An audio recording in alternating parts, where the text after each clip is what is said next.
Hotel style झणझणीत मिसळपाव घरच्या घरी. एकदा बनवून खाल तर नक्की बाहेरची मिसळ विसरून जाल.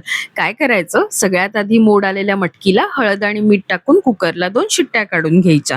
नंतर वाटण तयार करायचं. वाटणासाठी इथे मी थोडंसं सुकं खोबरं आधी भाजून घेतलंय. नंतर पॅनमध्ये थोडंसं तेल टाकलं, त्याच्यामध्ये कांदा आणि खडे मसाले म्हणजे खसखस, काळी मिरी, लवंग, दालचिनी आणि थोडेसे पांढरे तीळ टाकलेत. हे नीटही भाजून घेतलं. नंतर कांदा आणि खोबरं मिक्सरला नीट बारीक करून घेतलं. रश्श्यासाठी मी कढईमध्ये तेल गरम केलं. त्याच्यामध्ये जिरं, मोहरी, हिंग, हळद, कढीपत्त्याची फोडणी केली. चिरलेला कांदा, टोमॅटो टाकलं, नीट परतलं. नंतर आलं लसणाची पेस्ट टाकली, थोडे मसाले टाकले. मसाल्यांमध्ये इथे मी एव्हरेस्टचा तिखा लाल थोडासा टाकलाय. त्याच्यानंतर मिसळ मसाला आणि थोडासा गरम मसाला टाकलाय. नंतर वाटण टाकलं आणि हे सगळं तेल सुटेपर्यंत चांगलं परतून घेतलं. आता तुम्ही बघू शकता की आपल्या मिश्रणाला छान तेल सुटलंय. आता याच्यामध्ये मी शिजवलेली मटकी टाकली.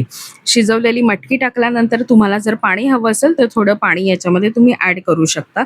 चवीनुसार मीठ, कोथिंबीर घाला आणि रस्सा नीट उकळून घ्या. मीठ टाकताना लक्षात ठेवा, मटकी शिजवतानाही आपण मीठ टाकलंय. सर्व करताना एका प्लेटमध्ये फरसाण घ्यायचं, वरतून मस्त मटकीचा रस्सा ओतायचा, कांदा टाकायचा, लिंबू पिळायचं आणि पावासोबत खायला द्यायचं. नक्की ट्राय करून बघा आणि अशा नवनवीन रेसिपीजसाठी चॅनलला सबस्क्राईब करा.